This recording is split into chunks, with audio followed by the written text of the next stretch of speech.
നബിയെ മദ്ഹ് ചെയ്തുകൊണ്ടുള്ള പ്രശംസിച്ചുകൊണ്ടുള്ള പ്രസംഗമാണ് ഇവിടെ നടത്തേണ്ടത്.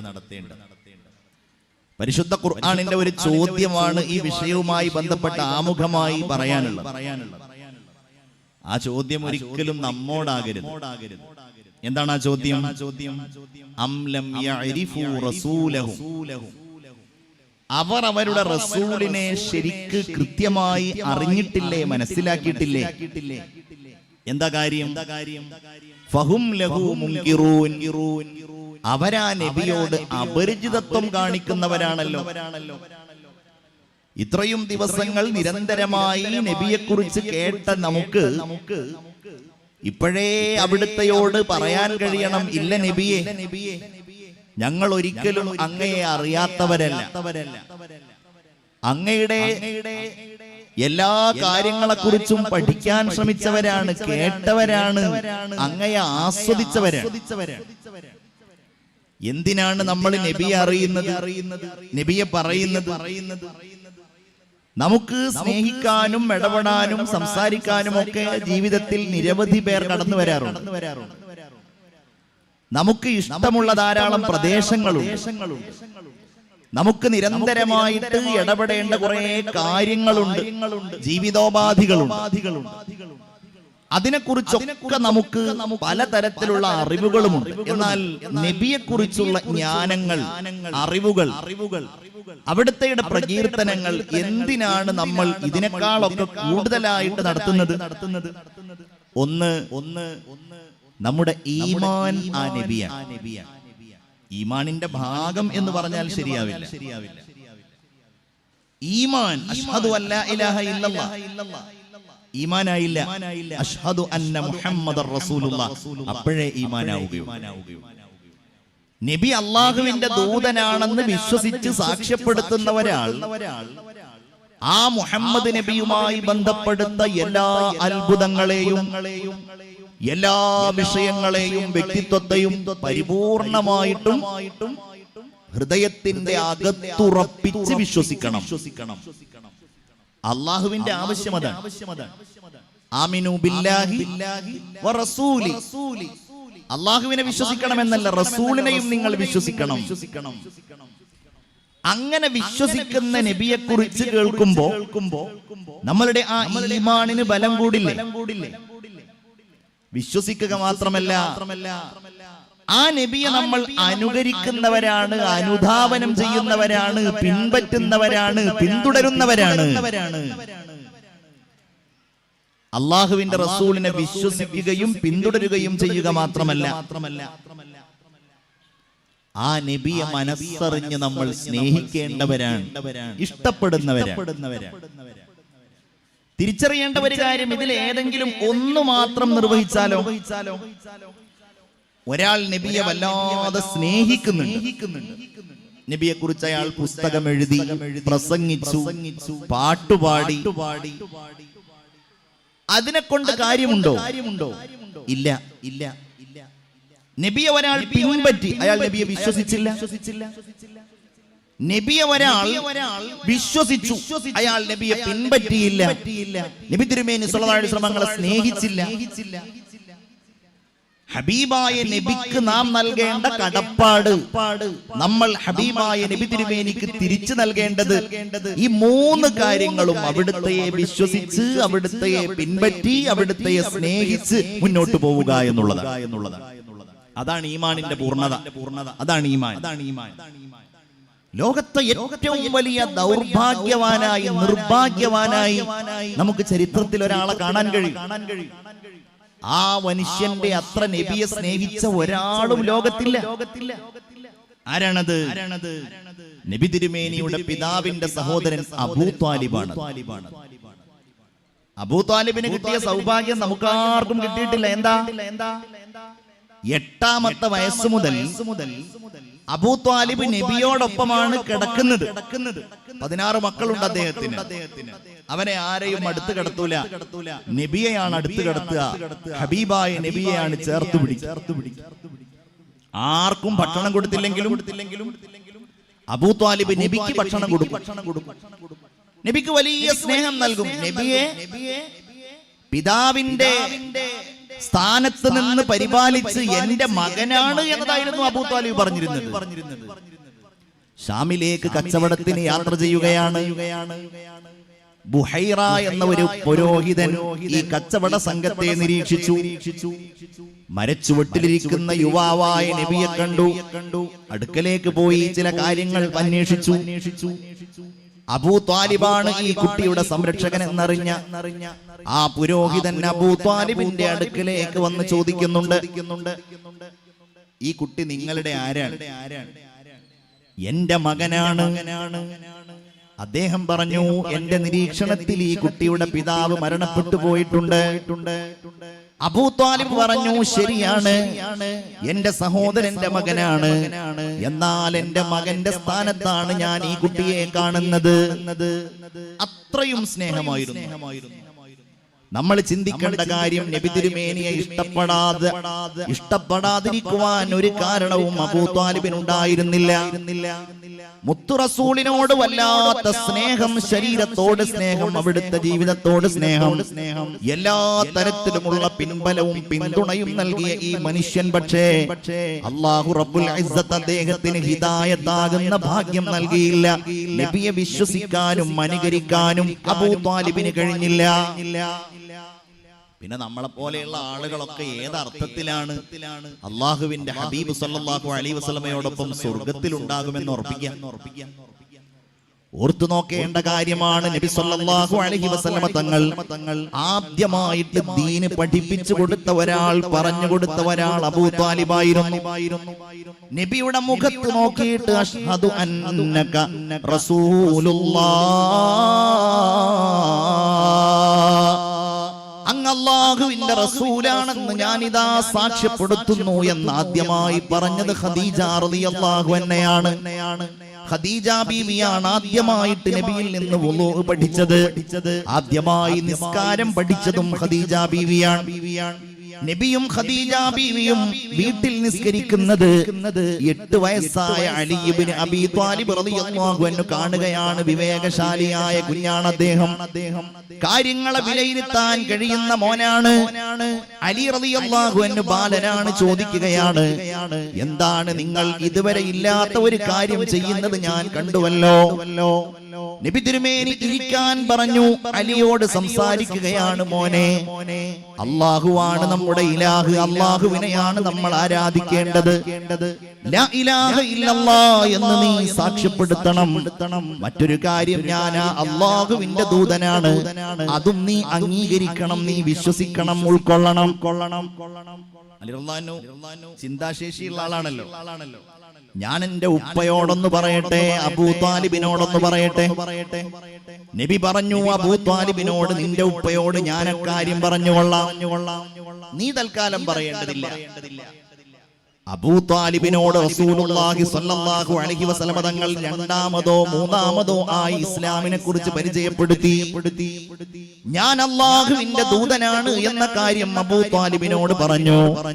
ഒട്ടനേകം ലക്ഷണങ്ങൾ അറിയാമായിരുന്നിട്ടും നബി തിരുമേനി സ്വല്ലല്ലാഹു അലൈഹി വസല്ലം തങ്ങളുടെ പ്രത്യേകതകൾ മനസ്സിലാക്കിയിട്ടും അബൂ ത്വാലിബ് ഭീരുവായി പോയി. അബൂ ത്വാലിബിന് അത് ഉൾക്കൊള്ളാൻ കഴിഞ്ഞില്ല. തന്റെ സമൂഹത്തിൽ ഉണ്ടായിരുന്ന നിലയും വിലയും നഷ്ടപ്പെടുമോ എന്ന് അബൂ ത്വാലിബ് ചിന്തിക്കുകയും നബി സല്ലല്ലാഹു അലൈഹി വസല്ലം തങ്ങളെ നിരാകരിക്കുകയും ചെയ്തു. മരിക്കുന്ന സമയത്ത് അബൂ ത്വാലിബിന്റെ അടുക്കൽ പോയിട്ട് നബി സങ്കടത്തോടെ പറയുന്നുണ്ട്, ഒന്ന് പറയോ ലാ ഇലാഹ ഇല്ലല്ലാഹ്, അല്ലാഹുവിന്റെ അടുക്കൽ നിങ്ങൾക്ക് വേണ്ടി ഞാൻ ശുപാർശ ചെയ്യാം. അപ്പോഴും സമ്മതിച്ചില്ല. അവസാനം നബി തിരുമേനി പറഞ്ഞു, അമ്മീ, അങ്ങേക്ക് വേണ്ടി ഞാൻ അല്ലാഹുവിനോട് ശുപാർശ ചെയ്യുന്നതാണ്. എനിക്ക് അല്ലാഹു അങ്ങേക്ക് വേണ്ടി ശുപാർശ ചെയ്യരുത് എന്ന കൽപ്പന നടത്തുവോളം, കൽപ്പന തരുവോളം അബൂ ത്വാലിബ് അങ്ങനെ അങ്ങ് മരണപ്പെട്ടു പോയി. അല്ലാഹു ഖുർആനിലൂടെ പറഞ്ഞു, ഒരു നബിക്കും മുഅ്മിനായ ഒരു മനുഷ്യനും പാടില്ലാത്തതാണ്. മാ കാന ലിനബിയ്യിൻ, ഒരു നബിക്ക് പാടില്ല വല്ലദീന ആമനു, ഒരു മുഅ്മിനായ മനുഷ്യനും പാടില്ല നിഷേധിയായി പോയ ഒരാൾക്ക് വേണ്ടി അല്ലാഹുവിനോട് പൊറുക്കലിനെ തേടൽ പാടില്ലാത്തതാകുന്നു. ഞാനിത് സൂചിപ്പിച്ചത് എന്തിനാണ്? അല്ലാഹുവിന്റെ ഹബീബിനെ ഇത്രമേൽ ഇഷ്ടപ്പെട്ട ഒരാളില്ല, എന്നിട്ട് പോലും വിശ്വാസമില്ലാതെയായപ്പോൾ നബി തിരുമേനി സ്വല്ലല്ലാഹു അലൈഹി വസല്ലമ തങ്ങളെ പിന്തുടരാൻ തയ്യാറാകാതിരുന്നപ്പോ അല്ലാഹു സന്മാർഗത്തിന്റെ വഴിയിലേക്ക് അബൂ ത്വാലിബ് എന്നവരെ അടുപ്പിച്ചില്ല. നബി സ്വല്ലല്ലാഹു അലൈഹി വസല്ലമ തങ്ങളുടെ അനുയായികളിൽപ്പെട്ട ലക്ഷോപലക്ഷം ആളുകളുടെ കൂട്ടത്തിൽ ഒരാളായിട്ട് അബൂ ത്വാലിബ് എന്ന ആ വലിയ മനുഷ്യൻ എണ്ണപ്പെടുന്നില്ല. എത്ര ദൗർഭാഗ്യമാണത്, എത്ര നിർഭാഗ്യമാണത്. നബിയുടെ ജീവിതകാലത്ത് കഴിഞ്ഞുകൂടിയ എത്രയോ ആളുകൾ, നബിയുടെ ബന്ധുത്വത്തിൽ ഉണ്ടായിരുന്ന എത്രയോ ആളുകൾ, നിങ്ങൾ നോക്കണം, അല്ലാഹു അവരിൽ പലരെയും എത്ര ഗൗരവത്തോടെയാണ്, ശക്തമായിട്ടാണ് വിമർശിച്ചിട്ടുള്ളത്. ഇതെല്ലാം അറിയുന്ന, ഇതിനെക്കുറിച്ചെല്ലാം ധാരണയുള്ള, ഇത്തരം കാര്യങ്ങളെ കുറിച്ചൊക്കെ വലിയ അറിവുള്ള ഈ സാഹചര്യത്തിൽ ജീവിക്കുന്ന നമ്മൾ അല്ലാഹുവിന്റെ ഹബീബിൽ നിന്നകന്നാൽ, നബി തിരുമേനി സ്വല്ലല്ലാഹു അലൈഹി വസല്ലമയെ പരിചയമില്ലാതെയായാൽ ഈ ലോകം മാത്രമല്ല പരലോകത്തും ഏറ്റവും വലിയ നഷ്ടം ബാധിച്ചവർ നമ്മൾ തന്നെയായിരിക്കും. അബൂ ത്വാലിബ് മാത്രമല്ലല്ലോ, അബൂ ലഹബ് എന്ന് പറഞ്ഞിട്ട് റസൂലുള്ളാഹി സ്വല്ലല്ലാഹു അലൈഹി വസല്ലം തങ്ങൾക്ക് ഒരാളുണ്ടായിരുന്നു. വലിയ ഇഷ്ടമായിരുന്നു നബിയോട്. സുവൈബത്തുൽ അസ്ലമിയ എന്ന് പറയുന്ന അടിമ സ്ത്രീയാണ് അബൂ ലഹബിനോട് നിങ്ങളുടെ സഹോദരൻ ഒരു കുഞ്ഞുണ്ടായിരിക്കുന്നു എന്ന വിവരം അറിയിച്ചത്. അത് പറഞ്ഞതിനാൽ ആ സ്ത്രീയെ അടിമത്വത്തിൽ നിന്ന് അബൂ ലഹബ് മോചിപ്പിച്ചു. ചരിത്രം നമ്മൾ കേട്ടിട്ടുണ്ടല്ലോ. തന്നെയുമല്ല, നബിയോട് വലിയ ഇഷ്ടമാണ്, ബഹുമാനമാണ്, ആദരവാണ്. തന്റെ 2 ആൺകുട്ടികൾ കല്യാണം കഴിച്ചത് ഹബീബായ റസൂലുള്ളാഹി സ്വല്ലല്ലാഹു അലൈഹി വസല്ലമ തങ്ങളുടെ പെൺമക്കളെയായിരുന്നു. 2 പെൺമക്കളെയായിരുന്നു. സ്വാഭാവികമായിട്ടും എല്ലാ അർത്ഥത്തിലും നബിക്ക് സ്നേഹം നൽകേണ്ടത്, പിന്തുണ നൽകേണ്ടത് അബൂ ലഹബാണ്. പക്ഷേ പിൻപറ്റാൻ തയ്യാറായില്ല, വിശ്വസിക്കാൻ തയ്യാറായില്ല. അതുകൊണ്ടാണ് അല്ലാഹു കണിശമായി തബ്ബത് യദാ അബീ ലഹബിൻ വതബ്ബ മാ അഗ്നാ അൻഹു മാലുഹു വമാ കസബ. സമ്പത്തോ സന്താനങ്ങളോ ഒരു നിലക്കും ഉപകാരപ്പെടാത്ത, ഏറ്റവും ദുർഭാഗ്യവാനായ, ഏറ്റവും നിഷേധിയായ, ഏറ്റവും നികൃഷ്ടനായ ഒരാളായി അബൂ ലഹബ് എന്ന അഹങ്കാരിയെ, അബൂ ലഹബ് എന്ന സ്വാർത്ഥ താല്പര്യക്കാരനെ അല്ലാഹു തആല ഖുർആനിൽ ലോകാവസാനം വരെയുള്ള ആളുകൾക്ക് പരിചയപ്പെടുത്തുകയാണ്. അപ്പൊ നമ്മുടെ ദൗത്യം നബിയെ അറിയുക, ഹബീബായ നബിയെ ഹൃദയത്തോട് ചേർക്കുക, അവിടുത്തെയുടെ പ്രശംസകളും അവിടുത്തെയുടെ ശ്രേഷ്ഠതകളും അവിടുത്തെയുടെ ഔന്നത്യങ്ങളും കൊണ്ട് നമ്മളുടെ ഹൃദയത്തെ ഭംഗിയാക്കുക. അല്ലാഹു അവിടുത്തേക്ക് നാമകരണം ചെയ്തത് മുഹമ്മദ് എന്നാണ്. നമുക്കും പല പേരുകളും ഉണ്ടാകും, പക്ഷേ ആ പേരുകൾക്ക് സമാനമല്ല അല്ലാഹുവിന് ലഭ്യമാകുന്ന ഹംദ്, പടച്ച തമ്പുരാനുള്ള സ്തോത്രങ്ങൾ. അതേറ്റവും നന്നായി, ഏറ്റവും ശക്തമായി, നിരന്തരമായി, അണമുറിയാതെ ഇടമുറിയാതെ നിരന്തരമായി ലഭ്യമായി കൊണ്ടേയിരിക്കുന്ന ഒരാൾ മുഹമ്മദ് മുസ്തഫ സല്ലല്ലാഹു അലൈഹി വസല്ലം. ആ നാമകരണം അല്ലാഹു നൽകുന്നത് എപ്പോഴാണ്? അത് നബിക്ക് മാത്രമുള്ള ഒരു പ്രത്യേകതയാണ്. ഈ പ്രപഞ്ചം എന്ന ഒരു സംഗതിയേ ഇല്ല, ആലം എന്ന ഒന്നില്ല. സ്വാഭാവികമായിട്ട് അവിടെ സൃഷ്ടികളോ ജീവജാലങ്ങളോ ഉണ്ടാവുകയില്ല, മലക്കുകളില്ല, അല്ലാഹു മാത്രം. അപ്പോഴാണ് അല്ലാഹു റബ്ബുൽ ഇസ്സത്തിന്റെ ഖദർ, പടച്ച തമ്പുരാന്റെ തഖ്ദീർ. ഞാൻ പ്രകീർത്തിക്കപ്പെടണം, സ്തുതിക്കപ്പെടണം, സ്നേഹിക്കപ്പെടണം, ഞാൻ ആദരിക്കപ്പെടണം, എനിക്ക് നിയന്ത്രിക്കാൻ ഇവിടെ സംവിധാനങ്ങൾ ഉണ്ടാകണം. അതിനായി എന്റെ സ്നേഹവും എന്റെ കാരുണ്യവും എന്റെ സകലമാന അനുഗ്രഹങ്ങളും ഒരാളിലേക്ക് കേന്ദ്രീകരിക്കപ്പെടണം. അങ്ങനെ അല്ലാഹു ഒരാളെ തീരുമാനിക്കുകയാണ്, അങ്ങനെ അല്ലാഹു നിശ്ചയിച്ച ആളാണ്. വസമ്മാഹു മുഹമ്മദാ. അങ്ങനെ ഒരാൾ സൃഷ്ടിക്കപ്പെടുകയാണ്. ആ സൃഷ്ടിയാണ് മുഹമ്മദ് മുസ്തഫ സല്ലല്ലാഹു അലൈഹി വസല്ലം. 1500 കൊല്ലം മുമ്പ് അവിടുത്തെ ഭൗതികമായ നിയോഗം ഉണ്ടായിട്ടുണ്ടെങ്കിൽ അള്ളാഹുവിന്റെ റസൂലിന്റെ ആത്മീയമായ നിയോഗം ഇതിന്റെയും മുമ്പാണ്. പ്രപഞ്ച സംവിധാനങ്ങൾക്ക് മുമ്പാണ്. മാലാഖമാർ പടക്കപ്പെടുന്നതിന് മുമ്പാണ്. ഈ പ്രപഞ്ചത്തെ സൃഷ്ടിച്ചതിന് ശേഷം റഹ്മാനായ റബ്ബ് സുബ്ഹാനഹു വ തആല മലക്കുകളെ എല്ലാ ഇടങ്ങളിലേക്കും പറഞ്ഞേക്കുകയും ആ മലക്കുകൾ സുജൂദ് ചെയ്യാത്ത ഒരിടവും ഈ ലോകത്തില്ല എന്ന് തീരുമാനിക്കുകയും ചെയ്തു. ആ മലക്കുകൾക്ക് നിരന്തരമായിട്ട് ഒരു ജോലിയുണ്ടെങ്കിൽ മലക്കുകൾക്ക് ഈ ലോകത്ത് അവർ ഏൽപ്പിക്കപ്പെട്ട പ്രവർത്തനങ്ങൾക്ക് പുറമെ ഒരു കാര്യം അവർ ചെയ്യണമെങ്കിൽ ആ കാര്യം എന്താ? ഇന്നല്ലാഹ വ മലായികതഹു യുസല്ലൂന അലൻ നബി. മലക്കുകൾ മുഴുവൻ നബിയെ ഇങ്ങനെ വാഴ്ത്തുകയാണ്, റസൂലുള്ളാഹിനെ പ്രകീർത്തിക്കുകയാണ്, അവിടുത്തെ അപദാനങ്ങൾ, അവിടുത്തെ പുകഴ്ത്തലുകൾ നടത്തുകയാണ്. അപ്പൊ നിങ്ങൾ നോക്കൂ, പ്രപഞ്ചം പടക്കാൻ തുടങ്ങുന്നു. പ്രപഞ്ചത്തിന്റെ ഓരോ സംവിധാനങ്ങൾക്കും ആ നബി അല്ലാഹു ആ നബിയെ പരിചയപ്പെടുത്തി കൊടുക്കുന്നു. ആകാശത്തിന്, ഭൂമിക്ക്, അർശിന്, അവിടങ്ങളിലെല്ലാം മുഹമ്മദ് എന്ന ആ നാമം ആലേഖനം ചെയ്യുകയാണ്. അതുകൊണ്ട് ആകാശലോകത്തിന് നബിയെ അറിയാം, ഭൂമിക്ക് ഹബീബായ നബിയെ അറിയാം, ചന്ദ്രഗോളത്തിന് മുഹമ്മദുർ റസൂലിനെ അറിയാം. പിന്നീട് ഈ പ്രപഞ്ചത്തിന്റെ മുന്നോട്ടുള്ള ഗമനത്തിൽ സൂര്യൻ ഉദിക്കുന്നതിനനുസരിച്ച് നബിയുടെ നാമം വിളംബരം ചെയ്യപ്പെടുകയാണ്.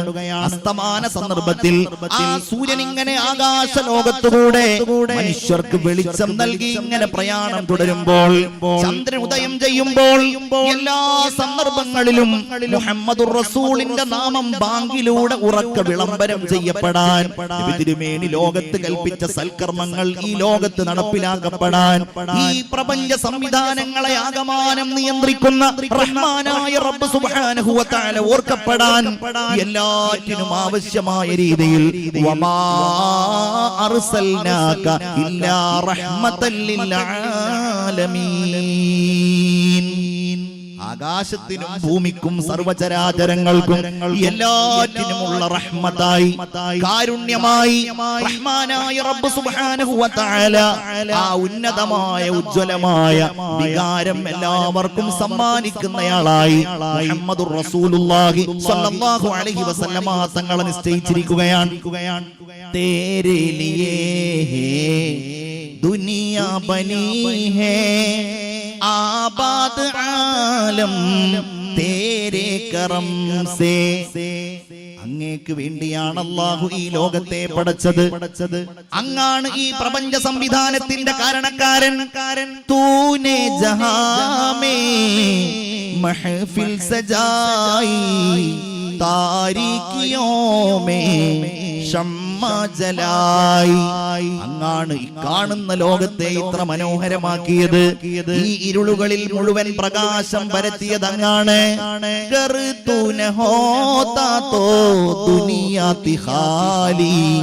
സാരേ നബി തേരെ ദർ കെ സവാലി ഷാഹേ മദീന ത്വയ്ബ കെ വാലി.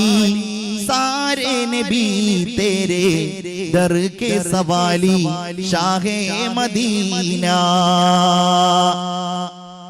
മദീനയുടെ ചക്രവർത്തിയാണ്. എല്ലാ നബിമാരും അങ്ങയുടെ ഉമ്മറപ്പടിയിലാണ്. അങ്ങ് വീടിന്റെ അകത്താണ്. അങ്ങ് അകത്ത് സമ്മതം കൊടുത്താലേ ആ നബിമാർക്ക് അകത്ത് കയറാൻ കഴിയുകയുള്ളൂ. ഇത് നബിയുടെ മറ്റൊരു പ്രത്യേകതയാണ്. അല്ലാഹുവാണല്ലോ ലോകത്തേക്ക് നബിമാരെ നിയോഗിക്കുന്നത്. ആദം നബി അലൈഹിസ്സലാമിന്റെ അഭിമാനം എന്താ?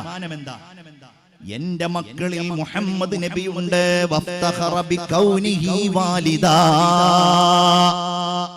പിന്നീട് മനുഷ്യരിങ്ങനെ വരികയാണ് ഓരോ പ്രദേശങ്ങളിലേക്ക്, വ്യത്യസ്ത യുഗങ്ങളിലേക്ക്. ആ നബിമാര് വരുമ്പോൾ നമ്മൾ ചിന്തിക്കണം, ആ നബിമാർക്ക് അല്ലാഹു തആല കൊടുക്കുന്ന വലിയ ദൗത്യമുണ്ട്. നൂഹ് നബിയെ, ഇബ്രാഹിം നബിയെ, നിങ്ങൾ അല്ലാഹുവിന്റെ ദൗത്യം എത്തിച്ചു കൊടുക്കണം, റിസാലത്ത് എത്തിച്ചു കൊടുക്കണം. ഞാൻ അല്ലാഹുവാണ്, ഇലാഹാണെന്ന് പറയണം, എന്നെ കുറിച്ച് പറയണം. പല ആളുകൾക്കും നിയമങ്ങൾ, ഗ്രന്ഥങ്ങൾ, വിശേഷങ്ങൾ കൊടുക്കുകയാണ്. അത് മാത്രമാണോ ആ നബിമാര് പറഞ്ഞത്? അവർക്ക് അള്ളാഹു ഏൽപ്പിച്ചു കൊടുത്തത്? അല്ല. ഞാനിത് പറയുമ്പോ നമ്മൾ മനസ്സിലാക്കണം, 100 ആളുകളിൽ ഒന്നാമത്തെ ആളെന്ന് നബിയെ കുറിച്ച് നമ്മൾ പ്രസംഗിക്കും. 100 ആളുകളെ കുറിച്ച് എഴുതി, അതിലൊന്നാമത്തെ ആൾ. നമ്മളതിനെ വിമർശിക്കുകയല്ല. പക്ഷേ ബാക്കി 99 ആളെക്കാളും മുകളിൽ നിൽക്കുന്ന ഒരു മനുഷ്യൻ, അങ്ങനെയല്ല മുഹമ്മദ് മുസ്തഫ. ഈ പ്രത്യേകത 99 എന്നല്ല, ആരെ എടുത്താലാണ് കാണാൻ കഴിയുക? ഇത് മുസ്തഫയാണ്. മുസ്തഫ എന്ന് പറഞ്ഞാൽ തെരഞ്ഞെടുക്കപ്പെട്ടയാൾ. ഇത് മുജ്തബയാണ്, തെരഞ്ഞെടുക്കപ്പെട്ടയാളാണ്. വേറെ ആർക്കാണ് ഈ തെരഞ്ഞെടുപ്പ് ഉണ്ടാക്കാൻ കഴിയുക? ഗാന്ധിജിയെ കുറിച്ച് എത്ര സംസാരം കേട്ടു, എത്ര പ്രസംഗങ്ങൾ കേട്ടു, എത്ര പുസ്തകങ്ങൾ വായിച്ചു. അദ്ദേഹം ഇന്ത്യയുടെ രാഷ്ട്രപിതാവാണ്. പക്ഷെ അദ്ദേഹത്തിന്റെ വരവിനൊരു പശ്ചാത്തലമുണ്ട്, ഒരു വർഷമുണ്ട്. അദ്ദേഹം ഇങ്ങനെ ആ ഉയരങ്ങളിലേക്ക് എത്തുന്ന ഒരു സാഹചര്യമുണ്ട്. അത് നെഹ്റു ആണെങ്കിലും നെൽസൺ മണ്ടേലയാണെങ്കിലും ആരാണെങ്കിലും, ശാസ്ത്രജ്ഞനാണെങ്കിലും മതാചാര്യന്മാരാണെങ്കിലും പ്രത്യയശാസ്ത്രങ്ങൾ ഉണ്ടാക്കിയ ആളാണെങ്കിലും അവർക്കൊക്കെ ഇങ്ങനെയുള്ള കൊച്ചു കൊച്ചു കാലങ്ങൾ, ഏതാനും വർഷങ്ങൾ. ആധുനിക കാലഘട്ടത്തിലാണെങ്കിൽ പറയുകയും വേണ്ട, ഏതാനും ചില സാഹചര്യങ്ങൾ മതി. 5 വർഷം, 10 വർഷം, അതിനിടയിൽ വിശ്വപ്രസിദ്ധരായി മാറും, ഭരണാധികാരികളായി മാറും. ഇങ്ങനെ ഒരാളാണോ നമ്മുടെ നബി മുഹമ്മദ് മുസ്തഫ? നബി തിരുമേനി സല്ലല്ലാഹു അലൈഹി വസല്ലം തങ്ങൾക്കുള്ള പ്രത്യേകതകൾ മറ്റൊരാൾക്കുമില്ല. അതുകൊണ്ട് താരതമ്യം എന്നുള്ള ഒന്ന് ലോകത്തുള്ള നേതാക്കളിൽ, ലോകത്തറിയപ്പെട്ട ആളുകളിൽ, ലോകത്തുള്ള പരിഷ്കർത്താക്കളിൽ നബി തിരുമേനി സല്ലല്ലാഹു അലൈഹി വസല്ലമയുമായിട്ട് ചേർക്കാൻ ലോകത്തൊരു മനുഷ്യനുമില്ല. ഇത് അല്ലാഹുവിന്റെ നിയന്ത്രണമാണ്. പടച്ച തമ്പുരാൻ മറ്റുള്ള ആളുകളിൽ നിന്ന് പ്രത്യേകമായി തെരഞ്ഞെടുക്കുകയാണ്. അതുകൊണ്ടാണ് എല്ലാ നബിമാരോടും അള്ളാഹു പറയാണ്, അല്ലയോ നബിമാരെ, ഞാൻ നിങ്ങൾക്കൊരു കിതാബ് നൽകിയിട്ടുണ്ട്, നിങ്ങൾക്ക് ഞാൻ എന്റെ റിസാലത്തും നൽകിയിട്ടുണ്ട്. പക്ഷെ ഒരു കാര്യം നിങ്ങളോട് പറയാൻ.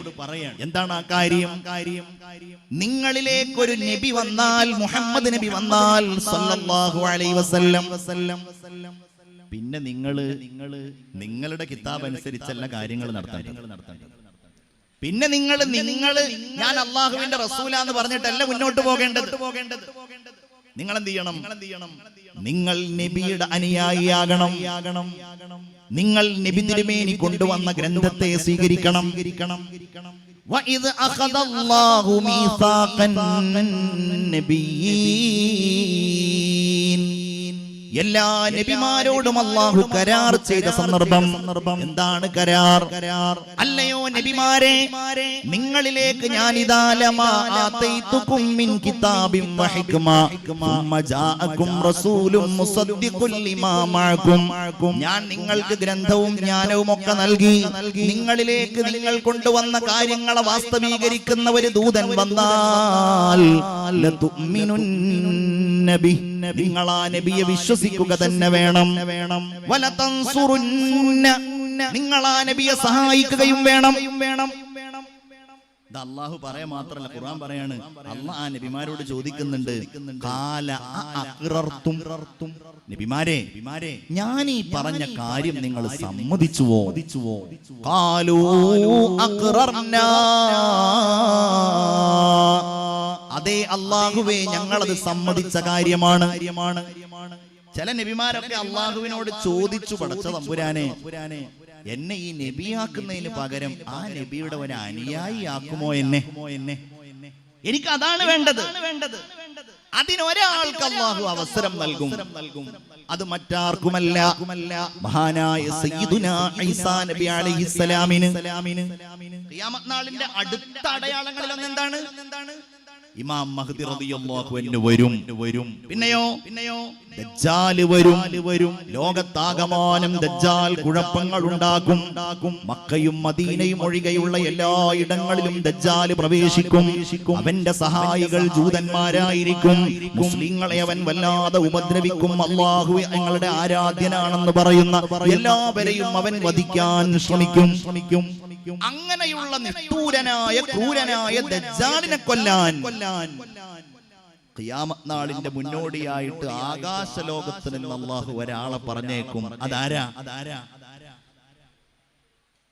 ഒരു സ്വർണം കളഞ്ഞു പോയിട്ടുണ്ട്, അത് കിട്ടുന്ന ആളുകൾ കൗണ്ടറിൽ ഏൽപ്പിക്കണം എന്ന ഒരു അഭ്യർത്ഥന ഇവിടെ വന്നിട്ട് അത് പ്രത്യേകം പറയേണ്ടതില്ല. എല്ലാവരും ഒന്ന് തപ്പി നോക്കിയാൽ മതി. നടക്കുന്ന വഴിയിലൊക്കെ എവിടെയെങ്കിലും ഉണ്ടോ, കണ്ടാൽ ഉടൻ അത് കൊണ്ടുപോയിട്ട് ഏൽപ്പിക്കുക. എല്ലാവരും ഒന്ന് ആമീൻ പറയും. പടച്ച റബ്ബേ, ഇവിടെ കിടക്കുന്ന മഹാന്റെ ഹക്ക് ജാഹ് ബറക്കത്ത് കൊണ്ട് ഇവിടെ നമ്മൾ ഓർക്കുന്ന ഹബീബായ നബിയുനാ റസൂലുള്ളാഹി സ്വല്ലല്ലാഹു അലൈഹി വസല്ലമ തങ്ങളുടെ ആ മദദ് കൊണ്ട് എല്ലാവരും ആമീൻ പറയും. ആർക്കാണോ അത് നഷ്ടപ്പെട്ടത് അത് അതേ രൂപത്തിൽ അല്ലാഹുവേ നീ തിരിച്ചു കൊടുക്കണേ തമ്പുരാനെ. ആമീൻ പറയും. നീ തിരിച്ചു കൊടുക്കണേ തമ്പുരാനെ. പ്രത്യേകിച്ച് ഇന്നത്തെ കാലത്ത് സ്വർണം പോകുക എന്ന് പറഞ്ഞാൽ അതൊരു വലിയ വിഷമാണ്. എന്നും വിഷമാണ്. ഏത് സാഹചര്യത്തിലും അങ്ങനെ തന്നെയാണ്. പെണ്ണുങ്ങൾക്ക്, സ്ത്രീകൾക്കാണെങ്കിൽ അതിന്റെ സങ്കടം തീർത്താ തീരൂല. ഓ പടച്ച തമ്പുരാൻ അത് വേഗത്തിൽ തിരിച്ചു കൊടുക്കട്ടെ. അപ്പൊ ഞാൻ പറഞ്ഞ കാര്യം എന്താണ്? അങ്ങനെ അല്ലാഹു തആല ഒരാൾക്ക് അവസരം നൽകുന്നത് മഹാനായ സയ്യിദുനാ ഈസാ നബി അലൈഹിസ്സലാമിനാണ്. ഈസാ നബി ആകാശ ലോകത്ത് നിന്ന് ഇറങ്ങി വരുന്നതാണ്. സിറിയയിലേക്കാണ് വരിക. ഞാനതൊന്നും വല്ലാതെ വർണ്ണിക്കേണ്ട കാര്യമില്ല. ഈസാ നബി അലൈഹിസ്സലാം മസ്ജിദുൽ അഖ്സയിലേക്ക് വരും. മസ്ജിദുൽ അഖ്സയിൽ നിന്ന് അവിടുത്തെ മുഅ്മിനീങ്ങൾക്ക് നേതൃത്വം നൽകി സുബ്ഹ് നിസ്കാരം നിർവഹിക്കും. നിസ്കാരം കഴിഞ്ഞാൽ അവരോട് ചോദിക്കും, ദജ്ജാൽ എവിടെയാണ്? കയ്യിലുള്ള വാളുമായിട്ട് ദജ്ജാലിനെ വധിക്കാൻ പുറപ്പെടും. ദജ്ജാലിനെ കൊല്ലും. പിന്നെ ഈസാ നബിയുടേതായിരിക്കും മുഴുവൻ നിയന്ത്രണം. അപ്പോൾ ഈസാ നബി അലൈഹിസ്സലാം ഏത് ശരീഅത്താ സ്വീകരിക്കുക?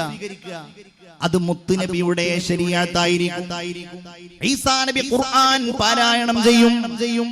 ഞാൻ സൂചിപ്പിക്കുന്നത് അല്ലാഹുവിന്റെ അസംഖ്യം നബിമാരിൽ ഭൗതിക ലോകത്ത് വെച്ച് അല്ലാഹു അങ്ങനെ അവസരം നൽകുന്ന ആൾ മഹാനായ ഈസാ നബി അലൈഹിസ്സലാമാണ്. ബാക്കിയുള്ള നബിമാർക്കൊക്കെ അല്ലാഹു ആഖിറത്തിൽ ആ നബിയുടെ അംഗീകാരം നൽകും. ഞാൻ നേരത്തെ പറഞ്ഞതിന്റെ ആ ഒരു പൊരുൾ നിങ്ങൾ ആലോചിച്ചു നോക്കിയേ. ലോകത്ത് ഇങ്ങനെ ഒരാളെ കുറിച്ച് പറയാൻ കഴിയൂ? ഇങ്ങനെ ഒരു മനുഷ്യനെ കുറിച്ച് വരാനിരിക്കുന്ന കാലത്ത് ആ മനുഷ്യനുണ്ടാകുന്ന മഹാത്ഭുതങ്ങളെ കുറിച്ച് അല്ലാഹു തആല ഖുർആനിലൂടെ ആ കാര്യം നമ്മെ ബോധ്യപ്പെടുത്തിയിരിക്കുകയാണ്. നബി സല്ലല്ലാഹു അലൈഹി വസല്ലം തങ്ങൾ ഒരിക്കൽ മസ്ജിദുൻ നബവിയിലേക്ക് വന്നു. സല്ലല്ലാഹു അലൈഹി വസല്ലം അബ്ദുല്ലാഹ് ഇബ്നു മസ്ഊദ് എന്ന് പറയുന്ന സ്വഹാബിയുണ്ട് അവിടെ. വലിയ ഇഷ്ടാണ് നബിയോട്. നബിയുടെ ചെരുപ്പ് എടുക്കുന്ന ആള് എന്ന് മാത്രല്ല, ആ ചെരുപ്പ് എടുത്താല് ആ ചെരുപ്പ് തന്റെ കക്ഷത്തിൽ വെക്കുമായിരുന്ന ആളാണ്. ഏത് കാര്യം പറഞ്ഞാലും ആദ്യം ചാടി വീണ് ചെയ്യുന്ന ആളാണ്. നബിക്ക് വലിയ ഇഷ്ടമാണ്. ഒരിക്കലൊരു യാത്രക്കിടയിൽ നബിക്ക് ഒരു അറാഖിന്റെ കഷ്ണം വേണ്ടി വന്നു. പല്ല് തേക്കുന്ന അതിങ്ങനെ റസൂലുള്ളാഹിക്ക് ആവശ്യമുണ്ടെന്ന് അറിഞ്ഞ ഉടനെ ആ മരത്തിന്റെ മുകളിലേക്ക് കയറിയിട്ട് നല്ലൊരു കമ്പ് പൊട്ടിക്കുകയാണ്. സഹാബികൾക്ക് അത് കണ്ടപ്പോൾ ചിരി വന്നു. കാരണം അബ്ദുള്ള നന്നായിട്ട് മെലിഞ്ഞിട്ടാണ്.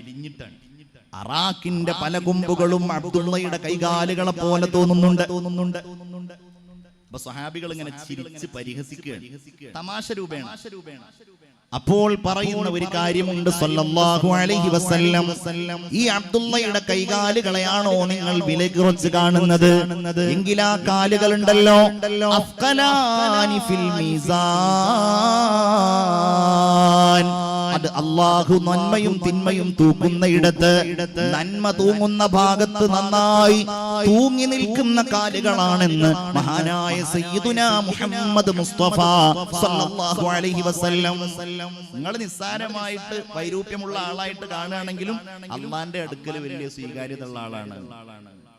നബിക്ക് ഒരാൾ വന്നിട്ട് ഒരു കൈ കൊടുത്തു, ഷെയ്ക്ക് ഹാൻഡ് ചെയ്തു.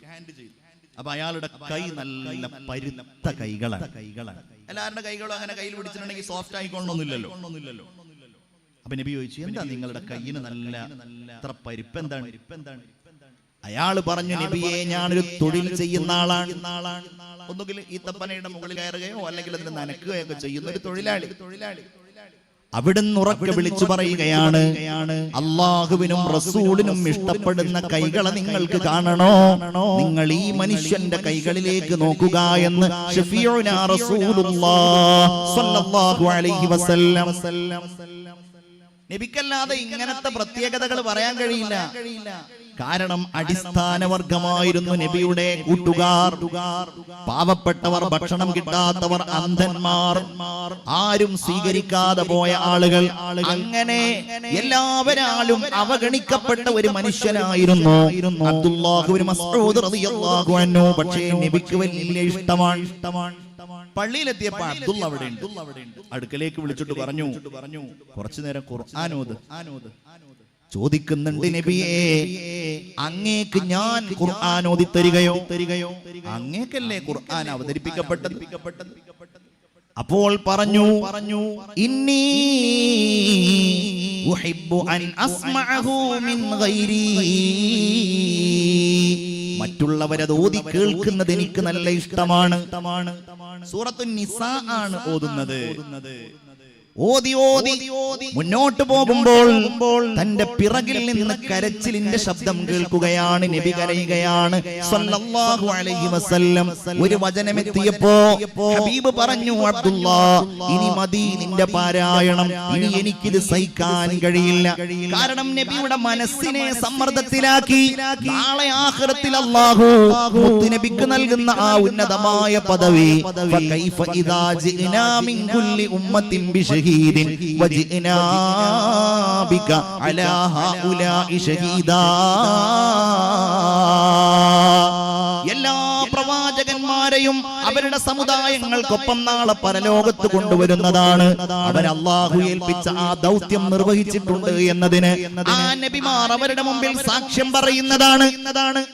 നൂഹ് നബി പറയും, ഞാൻ നിങ്ങളെ അല്ലാഹുവേ നീ ഏൽപ്പിച്ച കാര്യം ഞാൻ ചെയ്തിട്ടുണ്ട്. മൂസാ നബി പറയും, ഈസാ നബി പറയും, അല്ലാഹു തആല അവരോട് ചോദിക്കും, നിങ്ങൾ ഈ പറയുന്ന കാര്യം സത്യമാണെന്ന് അംഗീകരിക്കുക ആരിലൂടെയാണ്? വജിനാ ബിക, അങ്ങയെ നമ്മൾ കൊണ്ടുവരുന്ന സാഹചര്യം എത്ര മനോഹരമായിരിക്കും. അലാ ഹൗലാഇ, ഈ നബിമാരുടെ ഒക്കെ മുന്നിൽ സാക്ഷിയായി ഷഹീദാ വശാഹിദിൻ വമഷ്ഹൂദ്. നാളെ ആഖിറത്തിൽ എല്ലാ കാര്യങ്ങൾക്കും സാക്ഷ്യം പറയുന്നയാളാണ് ഹബീബായ മുഹമ്മദ് മുസ്തഫ. വസീല ലഭ്യമാകുന്നയാളാണ്, ഫളീല ലഭ്യമാകുന്നയാളാണ്, മഖാമും മഹ്മൂദ് കിട്ടുന്നയാളാണ്. അസാവ മിനൽ ലൈലി ഫതഹജ്ജദ് ബിഹി നാഫിലതൻ ലക അസാ അൻ യബ്അസക റബ്ബുക മഖാമം മഹ്മൂദാ. ഏറ്റവും സ്തുത്യർഹമായ പദവി ഹബീബായ റസൂലുള്ളാഹി സ്വല്ലല്ലാഹു അലൈഹി വസല്ലമ തങ്ങൾക്ക് അല്ലാഹു ഒരുക്കി വെച്ചിരിക്കുകയാണ്. ഇത് നബിക്കല്ലാതെ മറ്റൊരാൾക്ക് അവകാശപ്പെടാൻ കഴിയുമോ? സാധാരണ നമുക്കിടയിലുള്ള ആളുകൾക്ക് ഇങ്ങനെയുള്ള ചിന്തകൾ വരുമോ? ഇത്തരം വിശ്വാസങ്ങളുടെ മനോഹരമായ കാര്യങ്ങളെ അനാവരണം ചെയ്യാൻ ലോകത്തേതെങ്കിലും മതാചാര്യന്മാർക്ക് കഴിയുമോ? ലോകത്തേതെങ്കിലും ദാർശനികന്മാർക്ക് സാധ്യമാകുമോ? അങ്ങനെ ഒരാൾക്കും കഴിയില്ല എന്നുള്ളത് കൊണ്ടാണ് ഇത് അല്ലാഹുവിൽ നിന്നുള്ള അപാരമായ ജ്ഞാനത്തിന്റെ കാഴ്ചപ്പാടുകളുടെ വിശാലതയുടെ കവാടങ്ങൾ നമുക്ക് തുറന്നു തന്നിരിക്കുകയാണ്. ഷഫീഉനാ വസയ്യിദുനാ മുഹമ്മദ് മുസ്തഫ സല്ലല്ലാഹു അലാ മുഹമ്മദ് സല്ലല്ലാഹു അലൈഹി വസല്ലം. അപ്പൊ നമ്മൾ ആലോചിക്കേണ്ട കാര്യമാണ്, ഈ ലോകത്താകമാനം അല്ലാഹു നബിയുടെ വിളംബരത്തെ അറിയിച്ചു, നബിമാരിലൂടെ സമുദായങ്ങളെ അറിയിച്ചു. അതിനല്ലാഹു ഒരു പ്രത്യേകമായ നാടിനെ ഒരുക്കി. കഅബ ശരീഫ് മക്കയിലുണ്ടായത്, ആ കഅബ ശരീഫിന്റെ ചാരത്ത് അഷ്റഫുൽ ഖൽഖിന്റെ ജന്മത്തെ അല്ലാഹു നിശ്ചയിച്ചത് കൊണ്ടായിരുന്നു. അപ്പൊ നമ്മൾ നബിയെ സ്നേഹിക്കുമ്പോ കഅബയെ സ്നേഹിക്കണം, മക്കയെ സ്നേഹിക്കണം എന്നത് അല്ലാഹു തന്നെ നമ്മളുടെ മുമ്പിൽ കാണിച്ചു തരികയാണ്. ലാ ഉഖ്സിമു ബിഹാദൽ ബലദ് വ അൻത ഹില്ലും ബിഹാദൽ ബലദ്. ഈ നാട്, ഈ നഗരം, ഈ മക്ക പട്ടണം, അതുകൊണ്ട് ഞാൻ ഇതാ ശപഥം ചെയ്തൊരു കാര്യം പറയുന്നു. അതെന്താ മക്ക പട്ടണത്തിന് ഇത്ര വലിയ പ്രത്യേകത? വ അൻത ഹില്ലും ബിഹാദൽ ബലദ്. അങ്ങീ നാട്ടിലെ താമസക്കാരനാണല്ലോ. വഹാദൽ ബലദിൽ അമീൻ, ആ നാടിനെ അള്ളാഹു ആദരിക്കുന്നു. ആ വരവിന്റെ ആ നബിയുടെ വരവിന്റെ അത് മക്കയിലായിരിക്കും, അവിടുന്ന് താമസിക്കുന്നത് മദീനയിലായിരിക്കും എന്ന വിവരങ്ങളെല്ലാം അള്ളാഹു ഗ്രന്ഥങ്ങളിലൂടെ, പുരോഹിതന്മാരിലൂടെ, കാഴ്ചപ്പാടുകളിലൂടെ, തത്വജ്ഞാനികളിലൂടെ, അത്ഭുതങ്ങൾ അറിയാൻ കഴിയുന്ന മഹാന്മാരിലൂടെ അവിടുത്തെ വരവിന് മുമ്പ് തന്നെ ലോകത്താകമാനം വ്യാപിപ്പിക്കുകയാണ്. നല്ലവർ മുഴുവൻ, അറിവുള്ളവർ മുഴുവൻ, അല്ലാഹുവിലേക്ക് അടുത്തവർ മുഴുവൻ ആ നബിയെ കാത്തിരിക്കുകയാണ്. സല്ലല്ലാഹു അലാ മുഹമ്മദ് സല്ലല്ലാഹു അലൈഹി വസല്ലം. അതുകൊണ്ടാണല്ലോ അഷ്റഫുൽ ഖൽഖ് സല്ലല്ലാഹു അലൈഹി വസല്ലം തങ്ങളുടെ സ്വഹാബികളിൽ പ്രമുഖനായിരുന്നു മഹാനായ സൽമാനുൽ ഫാരിസി റളിയല്ലാഹു തആല അൻഹു. സൽമാൻ മറ്റു സ്വഹാബികളിൽ നിന്ന് വ്യത്യസ്തനാണ്. എന്താ കാര്യം? സൽമാൻ നബിയെ അന്വേഷിച്ച് കണ്ടെത്തിയ ആളാണ്. ഇറാനിലെ ഇസ്ഫഹാനിലാണ് സൽമാൻ ജനിക്കുന്നത്. ഒരു തീ ആരാധിക്കുന്നവരുടെ കുടുംബത്തില്. സൽമാന്റെ ചെറുപ്പത്തിലുള്ള പണി എന്താ? ഈ തീക്കുണ്ടാരത്തിലെ വിറക് ശരിയാക്കുക, കത്തിക്കുക. ചെറുപ്പത്തിൽ സൽമാൻ ഒരിക്കൽ വീട്ടിൽ നിന്ന് ഇങ്ങനെ പുറത്തേക്ക് ഇറങ്ങുകയാണ്. വഴിയിൽ അദ്ദേഹം ഒരു വലിയ ചർച്ച് കണ്ടു, ക്രൈസ്തവരുടെ പള്ളി. അദ്ദേഹം അവിടെ പോയി നോക്കുമ്പോ അവിടെ അള്ളാഹുവിനെ കുറിച്ച് പറയാൻ, അവിടെ ഈസാ നബിയെ കുറിച്ച് പറയാൻ. സൽമാന്റെ മനസ്സിൽ അത് വലിയ ശക്തമായ പ്രതിഫലനം സൃഷ്ടിച്ചു. ആപ്പാനോട് എന്ന് പറഞ്ഞു, ആപ്പാ, നമ്മൾ ഈ ആരാധിക്കുന്ന തീ എങ്ങനെയാ നമ്മളുടെ റബ്ബാകുന്നത്? അത് ശരിയല്ലല്ലോ. സൽമാൻ അള്ളാഹുവിനെ കുറിച്ച് ചിന്തിച്ചു, ഈസാ നബിയെ കുറിച്ച് ആലോചിച്ചു.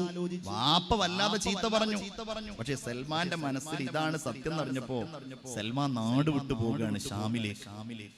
അവിടുന്ന് വേറൊരാളുടെ കൂടെ കൂടി, അവിടുന്ന് മറ്റൊരു സ്ഥലത്തേക്ക്.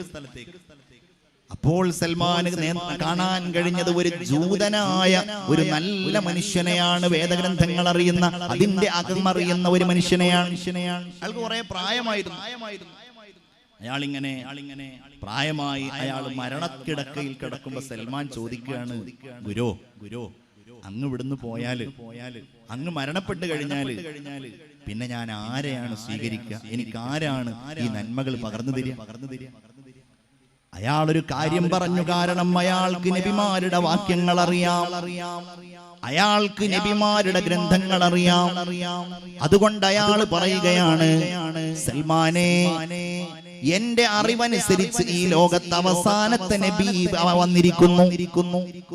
ആ നബി ജന്മനാട്ടിൽ നിന്ന് പുതിയ നാട്ടിലേക്ക്, ഈത്തപ്പനകൾ തിങ്ങി നിറഞ്ഞ നാട്ടിലേക്ക് ആ നബി യാത്രയായിട്ടുണ്ട്. സൽമാനെ, നീ ആ നബിയെ കണ്ടെത്തണം, ആ നബിയെ നീ അന്വേഷിക്കണം. അപ്പൊ സൽമാൻ പറഞ്ഞു, ഞാൻ അങ്ങനെ ആ നബിയെ കണ്ടെത്തിയാൽ അത് നബിയാണ് എന്ന് എനിക്ക് എങ്ങനെയാ ഉറപ്പിക്കാൻ കഴിയാ? അപ്പൊ ഈ ഗുരു പറഞ്ഞു, ആ നബിയുടെ 3 അടയാളങ്ങൾ ഞാൻ പറഞ്ഞു തരാം. ഒന്ന്, ആ നബിയെ കണ്ടാൽ നിന്റെ അടുക്കലുള്ള വല്ല വസ്തുക്കളുമായി നീ ആ നബിയുടെ അടുക്കലേക്ക് ചെല്ലണം. എന്നിട്ട് ആ നബിയോട് നീ പറയണം, ഇത് എന്റെ വക സദഖയാണ് അങ്ങേക്ക്, ദാനമാണ് അങ്ങേക്ക് എന്ന് പറയണം. നബിയാണെങ്കിൽ ആ നബി അത് സ്വീകരിക്കുകയില്ല, സ്വീകരിച്ചാലും അത് ഭക്ഷിക്കുകയില്ല, ദാനം ഭക്ഷിക്കുകയില്ല, സ്വതക്ക ഭക്ഷിക്കുകയില്ല. അള്ളാഹുവിന്റെ നബിമാർക്ക് അങ്ങനെ ഒരു ശീലമില്ല. അതാണ് ഒന്നാമത്തെ അടയാളം. രണ്ടാമത്തെ അടയാളം എന്താണ്? ആ നബിയുടെ അടുക്കൽ പോയാൽ നിന്റെ കയ്യിലുള്ള വല്ലതും ആ നബിക്ക് നീ സമ്മാനിച്ചിട്ട് നീ പറയണം, ഇതെന്റെ വക അങ്ങേക്ക് സമ്മാനമാണ്, ഹദിയയാണ്. അതെന്താ വ്യത്യാസം? എന്താ? സദഖ എന്ന് പറഞ്ഞാൽ അത് ചിലപ്പോൾ ഒരു സഹായമാകും. അത് പള്ളിക്ക് കൊടുക്കുന്നത്, ആളുകൾക്ക് കൊടുക്കുന്നത്, ഒരാളുടെ പ്രയാസ സന്ദർഭത്തിൽ കൊടുക്കുന്നതൊക്കെയാണ് പൊതുവിൽ സദഖ. അയാൾക്കുള്ള ദാനം, അള്ളാഹുവിന്റെ അടുക്കൽ നിന്ന് കൂലി കിട്ടാനുള്ള ദാനം. അള്ളാഹുവിന്റെ നബിക്ക് അങ്ങനെ ഒരു ദാനം വേണ്ട. അള്ളാന്റെ നബിക്ക് സക്കാത്ത് വേണ്ട, നബിയുടെ മക്കൾക്കും വേണ്ട, അഹ്ലുബൈത്തിനും വേണ്ട, കുടുംബത്തിനും വേണ്ട. സമ്മാനം എന്ന് പറഞ്ഞ എന്താ? ഞാനിപ്പോ എന്റെ ഏറ്റവും അടുത്ത ആളുകളിൽപ്പെട്ട ഒരാളാണ് പ്രിയപ്പെട്ട അലിഹാജിക്ക് ഞാൻ എന്തെങ്കിലും ഒരു സാമ്പത്തികമായ സഹായത്തിന് വേണ്ടിയിട്ട് സ്വതക്ക കൊടുക്കണം എന്ന് എനിക്ക് തോന്നുന്നില്ല. കാരണം അദ്ദേഹത്തിന് അതിന്റെ ആവശ്യമില്ല. എന്നാൽ അലിഹാജിയെ കണ്ടപ്പോൾ ഞാൻ അദ്ദേഹത്തിന് ഒരു പേന കൊടുക്കുകയാണ്. എന്റെ വക അങ്ങേക്ക് ഒരു സമ്മാനമാണ് കേട്ടോ. അലിഹാജിക്ക് ആ പേന പൈസ കൊടുത്ത് വാങ്ങാൻ കഴിയും. പക്ഷെ അലിഹാജി എന്റെ അടുക്കൽ നിന്ന് ആ സമ്മാനം സ്വീകരിക്കണത് എന്ത് കാരണത്താലാണ്? ഒരു സമ്മാനം ഞാൻ നൽകുമ്പോ ഞാൻ പ്രഖ്യാപിക്കുന്ന കാര്യം, എന്റെ മനസ്സിൽ അങ്ങയോട് ആദരമുണ്ട്, എന്റെ മനസ്സിൽ അങ്ങയോട് സ്നേഹമുണ്ട്.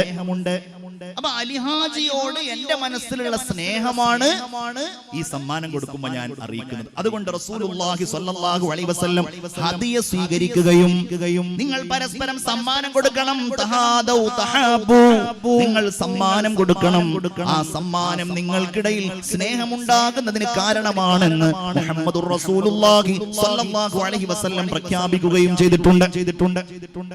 അപ്പോ അങ്ങനെ സമ്മാനം കൊടുത്താൽ ആ സമ്മാനം സ്വീകരിക്കും. മൂന്നാമത്തെ അടയാളം എന്താ? ശാരീരികമായ ഒരു പ്രത്യേകതയാണ്. അവസാനത്തെ നബിയായതിന്റെ ഒട്ടനേകം പ്രത്യേകതകൾ മുത്തുനബിക്കുണ്ട് സ്വല്ലല്ലാഹു അലൈഹി വസല്ലം. അത് നബിക്കേ ഉള്ളൂ, അതൊന്ന് കാണാൻ നമുക്ക് കഴിഞ്ഞിട്ടില്ല. ആ നബിയുടെ എല്ലാം പ്രത്യേകതകൾ നിറഞ്ഞതാണ്. മനുഷ്യൻ എന്ന രീതിയിൽ സമ്പൂർണനാണ് മുഹമ്മദ് മുസ്തഫ സ്വല്ലല്ലാഹു അലൈഹി വസല്ലം. നല്ല വട്ടമുഖം, വെണ്മയാർന്ന മുഖം, ആ മുഖത്ത് നിന്ന് പ്രകാശം പൊഴിക്കുമായിരുന്നു സ്വല്ലല്ലാഹു അലൈഹി വസല്ലം. ആ മുഖം കണ്ടാൽ അത് കാണുന്ന ആളുകൾക്ക് കൂടുതൽ സമയം അത് നോക്കി നിൽക്കാൻ കഴിയാറില്ലായിരുന്നു. സ്വഹാബികൾ പറയുന്നുണ്ട്, ആ നബിയുടെ സുന്ദരമായ വദനം പൂർണ്ണമായും നോക്കിക്കണ്ടത് എങ്ങനെയാണെന്ന് പറയാൻ ഞങ്ങൾക്ക് കഴിയില്ല. അംർ ഇബ്നുൽ ആസ് റളിയല്ലാഹു അൻഹു മക്കളോട് അങ്ങനെയാണ് പറഞ്ഞത്. ചില ആളുകൾ പറഞ്ഞു, സ്വഹാബികൾ, എന്റെ നബി സൂര്യനെ പോലെയായിരുന്നു. വേറെ ചില ആളുകൾ ചന്ദ്രനെ പോലെയായിരുന്നു. നിങ്ങളുടെ നബി വെട്ടിത്തിളങ്ങുന്ന വാളിനെ പോലെയായിരുന്നു. അല്ല, ഞങ്ങളുടെ നബി നന്നായി പ്രകാശിക്കുന്ന സൂര്യനെ പോലെയും ചന്ദ്രനെ പോലെയുമായിരുന്നു. നബിയെ കണ്ടിട്ട് അവരിങ്ങനെ പറയാണ്. കഅബ് ബിൻ സുഹൈർ എന്ന് പറയുന്ന ഒരാൾ നബിക്ക് വലിയ ഉപദ്രവം ഉണ്ടാക്കിയ ആളാ. എവിടെ കണ്ടാലും കഅബിനെ നിങ്ങൾ കൊന്നുകൊള്ളൂ, കഅബ് ഇനി ഇങ്ങോട്ട് വരേണ്ടതില്ല. മക്ക കീഴടങ്ങിയപ്പോ ഏറ്റവും കഠിന ദ്രോഹം ചെയ്ത ആളുകളെ അല്ലാഹുവിന്റെ റസൂൽ എവിടെ കണ്ടാലും കൊല്ലാൻ വേണ്ടി പറഞ്ഞാൽ പെട്ട ഒരാളാണ് കഅബ്. കഅബ് തന്റെ സഹോദരനോടൊക്കെ സംസാരിച്ച് എനിക്ക് എങ്ങനെയെങ്കിലും രക്ഷ കിട്ടുമെന്ന് അന്വേഷിച്ചിട്ട് ഒരു മുഖം മൂടിയൊക്കെ വെച്ചിട്ട് റസൂലുള്ളാഹിന്റെ അടുക്കലേക്ക് വരുന്ന ഒരു രംഗം. എന്നിട്ട് ഇങ്ങനെ പാട്ടുപാടാണ്. കൊല്ലാൻ വേണ്ടി വിചാരിച്ച ആളുടെ മുമ്പിൽ വന്ന് പാട്ടുപാടാൻ ധൈര്യം. പാടി കഅബ് ഇങ്ങനെ പാടുകയാണ്. നുബിഅതു അന്ന റസൂലല്ലാഹി ഔഅദനി വൽ അഫു ഇൻദ റസൂലില്ലാഹി മഅമൂലു. ഈ നബി എന്നെ കൊല്ലണം എന്ന് പറഞ്ഞ വിവരമാണ് ഇപ്പൊ എനിക്ക് കിട്ടിയിട്ടുള്ളത്. പക്ഷെ ഈ നബി എനിക്ക് അറിയില്ലേ, ഈ നബി അങ്ങനെ കൊല്ലുന്ന ആളല്ല. വൽ അഫു, മാപ്പ് ചെയ്യലാണ് ഈ നബിയുടെ വർത്തമാനം. പാടി നബിയുടെ മുഖത്ത് അങ്ങനെ വർണ്ണിക്കുകയാണ്. എന്താ പറയുന്നത്? ഇന്നർ റസൂല ലസൈഫുൻ യുസ്തളാഉ ബിഹി മുഹന്നദും മിൻ സുയൂഫില്ലാഹി മസ്ലൂലു. ഈ നബി ഉണ്ടല്ലോ, ഉറയിൽ നിന്ന് ഊരിയ വെട്ടിത്തിളങ്ങുന്ന നല്ല ഇന്ത്യൻ നിർമ്മിത വാളിനെ പോലെയുള്ള ഒരാളാണെന്ന് പറഞ്ഞപ്പോ മുറിക്കാൻ കരുതിയ കഴുത്തിലേക്ക് തന്റെ കഴുത്തിലുണ്ടായിരുന്ന ബുർദയെടുത്ത്, ഉത്തരീയമെടുത്ത്, ഉറുമാലെടുത്തുകൊണ്ട് ഇട്ടുകൊടുക്കുന്നുണ്ട് മുഹമ്മദ് മുസ്തഫ സല്ലല്ലാഹു അലൈഹി വസല്ലം. ആദ്യത്തെ ബുർദയായി ഗണിക്കപ്പെടുന്നത് അതാണ്. ബുർദകളിലെ ആദ്യത്തേത് കഅബിന്റേതാണ്. അപ്പൊ നബിയെ കണ്ടാൽ അവിടുന്ന് ചന്ദ്രനാണ്, അവിടുന്ന് തിളക്കണ്ട്. നമ്മളിങ്ങനെ ആലങ്കാരികമായിട്ട് പറയുന്ന വാക്കല്ല, നേരിട്ടവര് പറയാണ്. വദാഇയൻ ഇലല്ലാഹി ബിഇദ്നിഹി വസിറാജം മുനീറാ. കത്തിജ്വലിക്കുന്ന തിളങ്ങുന്ന വിളക്കായിട്ടാണ് അങ്ങയെ നാം അയച്ചിട്ടുള്ളത്. സഹാബികൾ ഇങ്ങനെ പറയാണ്. ഹബീബായ റസൂലുള്ളാഹി സ്വല്ലല്ലാഹു അലൈഹി വസല്ലമ തങ്ങളുടെ മുഖം അവിടുന്ന് സന്തോഷിച്ചാൽ റസൂലുള്ളാഹിന്റെ മുഖത്ത് വലിയ പ്രകാശം ഇങ്ങനെ ഉണ്ടാകും. നബി എന്ന മനുഷ്യൻ സാധാരണ മനുഷ്യനല്ലല്ലോ. പല്ലുകൾ മുല്ലപ്പൂവിനേക്കാൾ മനോഹരം, അതിന്റെ വെളിച്ചം ചുമരുകളിൽ ഇങ്ങനെ പ്രതിബിംബിക്കുമായിരുന്നു. അതുകൊണ്ടാണ് ആയിഷ ബീവി ഇരുട്ടില് റസൂലുള്ളാഹിന്റെ വെളിച്ചത്തില് നൂല് സൂചിയിൽ കോർത്തു എന്ന് പറയുന്നത്, തുന്നിന്ന് പറയുന്നത്. സഹാബിയായ ജാബിർ ഇബ്നു സമുറ പറയുന്നുണ്ട്, ഞാൻ മരുഭൂമിയിൽ ചില ആളുകളോടൊപ്പം രാത്രി ഇരുന്നു കൊണ്ട് സംസാരിക്കുകയാണ്. സൂര്യൻ 14-ാം രാവിലെ പൗർണമിയേക്കാൾ വിളങ്ങിക്കൊണ്ടിരിക്കുന്നുണ്ട്. അവിടേക്ക് നബി കടന്നു വന്നു. ഞാൻ നബിയെ നോക്കി, ചന്ദ്രനെയും നോക്കി. ഒരു കാര്യം എനിക്ക് മനസ്സിലായി, ആ ചന്ദ്രനേക്കാൾ വെളിച്ചമുള്ളത് എന്റെ നബിക്കാണ്. മുഹമ്മദ് മുസ്തഫ. സ്വലാത്ത് ചൊല്ലൂ മുഹമ്മദ് മുസ്തഫ. നബിയുടെ ആ മുഖത്തിന്റെ വർണ്ണനകൾ സഹാബികൾ അവസാനിപ്പിക്കുന്നില്ല. നല്ല വെളുപ്പ്. ആയിഷ റളിയല്ലാഹു അൻഹയുടെ മുമ്പിൽ പോയിട്ട് അവിടുന്ന് നിൽക്കുകയാണ്. നല്ല കറുകറുത്ത ഒരു തലപ്പാവ് ധരിച്ചിട്ടുണ്ട്. നബി ചോദിക്കുന്നു, ആയിഷ എങ്ങനെയുണ്ട് ഇത് കാണാൻ? നബിയേ, അങ്ങയുടെ തലപ്പാവിന്റെ കറുപ്പ് കാരണത്താൽ അങ്ങയുടെ മുഖത്ത് നന്നായി വെളുപ്പുണ്ട്. അങ്ങയുടെ ആ മുഖത്തിന്റെ വെണ്മ കാരണത്താൽ അതിന്റെ കറുപ്പിനെയും നന്നായിട്ട് എടുത്തു കാണിക്കുന്നുണ്ട്. എന്തൊരു സൗന്ദര്യമാണ് ആ കണ്ണുകൾക്ക്, എത്ര മനോഹരമാണ് ആ സുന്ദരമായ വദനം. അങ്ങനെയുള്ള വദനം മാത്രമല്ല, ഒരു വഴിയിലൂടെ നബി നടന്നാൽ ആ വഴിയിൽ വരുന്ന ആളുകൾക്ക് ഇത് അല്ലാഹുവിന്റെ റസൂല് നടന്ന വഴിയാണ് എന്നറിയാമായിരുന്നു. അതെന്തേ? നല്ല സുഗന്ധമായിരുന്നു നബി തിരുമേനി സല്ലല്ലാഹു അലൈഹി വസല്ലമ തങ്ങളുടെ ശരീരത്തിന്, ആ വിയർപ്പിന് നല്ല സുഗന്ധമായിരുന്നു. റസൂലുള്ളാഹിന്റെ കൈകൾ എവിടെയെങ്കിലും സ്പർശിച്ചാല് സ്വപ്നം കണ്ട ആളുകൾ വരെ പറയുന്നുണ്ടല്ലോ, റസൂലുള്ളാഹിനെ സ്വപ്നം കണ്ട ആളുകൾ വരെ സ്വപ്നത്തിലൊരു സുഗന്ധം. റസൂലുള്ളാഹി സ്വല്ലല്ലാഹു അലൈഹി വസല്ലം തുപ്പിക്കൊടുത്തു വായിലേക്ക്. പിന്നെ ആ വായ സുഗന്ധം, തുപ്പുനീരെത്തിയ ഭാഗം സുഗന്ധം. സുഗന്ധമേ മുഹമ്മദ് മുസ്തഫ സ്വല്ലല്ലാഹു അലൈഹി വസല്ലം. ജാബിർ ഇബ്നു സമുറ പറയുന്നുണ്ട്, ഒരു ദിവസം പള്ളിയിൽ നിന്ന് നബി തിരുമേനിയോടൊപ്പം ഞങ്ങൾ നിസ്കരിച്ചു. നിസ്കാരം കഴിഞ്ഞിട്ട് പുറത്തേക്ക് ഇറങ്ങി. കുറെ കുട്ടികൾ അവിടെ നിൽക്കുന്നുണ്ട്. ആ കുട്ടികളുടെ കവിളിൽ അവിടുന്ന് ഇങ്ങനെ തലോടി. ഞാൻ അപ്പുറത്ത് നിൽക്കുന്നുണ്ട്. എന്റെ കവിളിലും അവിടുന്ന് തലോടി. അദ്ദേഹം പറയാണ്, എന്തൊരു തണുപ്പാന്നറിയോ നബിയുടെ കൈകൾക്ക്. നബിയുടെ കൈകൾക്ക് വല്ലാത്ത മാർദ്ദവം, തണുപ്പ് പറയാണ്. അദ്ദേഹം നബി തിരുമേനി സ്പർശിച്ച ഭാഗത്ത് വല്ലാത്ത ഒരു വാസന, മനോഹരമായ ഒരു പരിമളം. നബി തിരുമേനി വല്ല ഈ സുഗന്ധ കച്ചവടക്കാരന്റെ സെഞ്ചിയിൽ നിന്ന് കൈയെടുത്തതുപോലെ എനിക്ക് തോന്നി. അത്രയും നല്ല സുഗന്ധമായിരുന്നു എന്റെ ഹബീബിന് സല്ലല്ലാഹു അലാ മുഹമ്മദ് സല്ലല്ലാഹു അലൈഹി വസല്ലം. അനസ് ബിൻ മാലിക് പറഞ്ഞ ഹദീസുകളൊക്കെ പറഞ്ഞു തീർക്കാൻ കഴിയോ? ഞാൻ ഇതുവരെ ഒരു പട്ടോ നേർമയുള്ള വസ്ത്രമോ ഒന്നും സ്പർശിച്ചിട്ടില്ല നബിയുടെ കൈകളെക്കാൾ മാർദ്ദവമായോ. അനസിന്റെ വീട്ടിൽ റസൂലുള്ളാഹി വന്നിട്ട് ഇങ്ങനെ കിടക്കും. ഉമ്മയായിരുന്നു മുസ്ലിം. ഒന്നുകിൽ കിടന്ന സ്ഥലത്ത് അല്ലെങ്കിൽ റസൂലുള്ളാഹി കിടക്കുമ്പോ അവിടുത്തെ നെറ്റിത്തടത്തിലുണ്ടായ വിയർപ്പ് റസൂലുള്ളാഹിന്റെ മുമ്പിൽ വെച്ചിട്ട് ഇങ്ങനെ അതിങ്ങനെ ഒരു പഞ്ഞി കൊണ്ട് പിഴിഞ്ഞെടുത്തിട്ട് ഒരു കുപ്പിയിൽ ഇങ്ങനെ സൂക്ഷിക്കും. ഇതൊക്കെ ആർക്കാ കഴിയാ? നമ്മളുടെ വിയർപ്പ് അങ്ങനെ കിട്ടുമോ? റസൂലുള്ളാഹി സ്വല്ലല്ലാഹു അലൈഹി വസല്ലം ഉണർന്നിട്ട് ചോദിച്ചു, എന്താണ് നീ കാണിക്കുന്നത്? ഇത് അങ്ങയുടെ വിയർപ്പാണ്. എന്തിനാ എന്റെ വിയർപ്പ്? നബിയെ, ഇത് നല്ല സുഗന്ധമാണ്, നല്ല വാസനയാണ് ഇതിന്. തന്നെയുമല്ല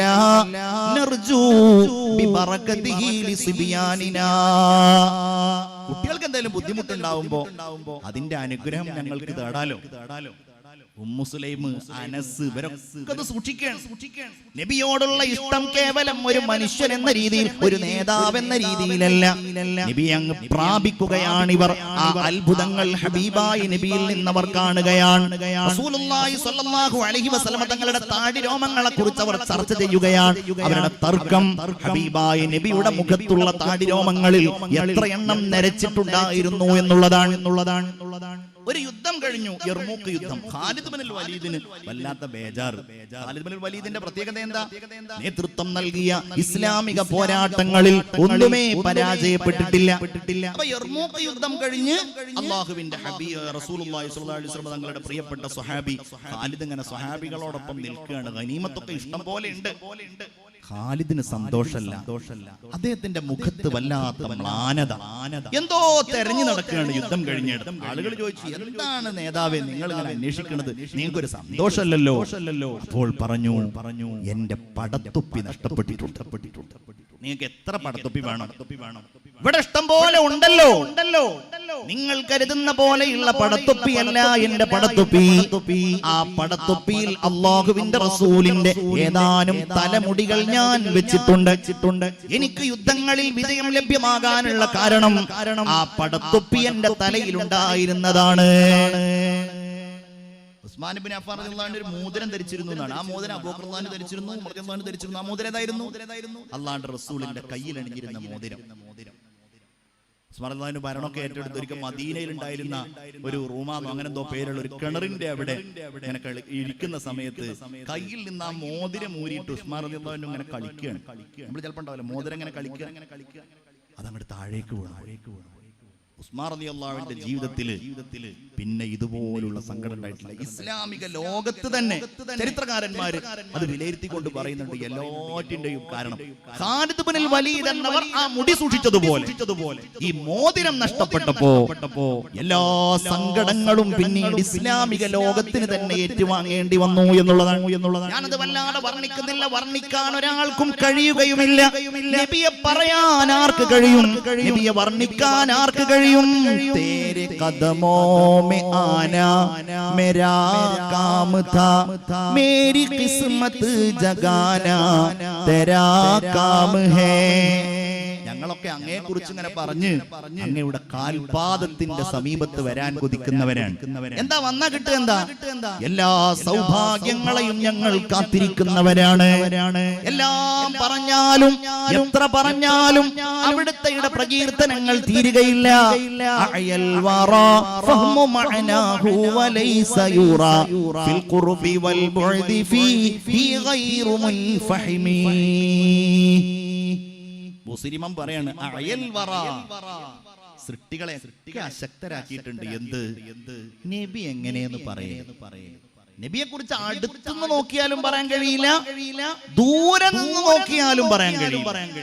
എങ്ങനെ പറയാൻ കഴിയൂ? കശംസി തൽഹറുലിൽ ഐനൈനി മിൻ ബുഅദി സഗീറതൻ വതുകില്ലു തർഫ മിൻ അമമി. നമ്മളിങ്ങനെ ദൂരെ നിന്ന് സൂര്യനെ നോക്കിയാൽ സൂര്യൻ ഇങ്ങനെ ചെറുതായിട്ടാ തോന്നുക. നമ്മൾ എത്ര പറഞ്ഞാലും അത്ര എത്തൂ.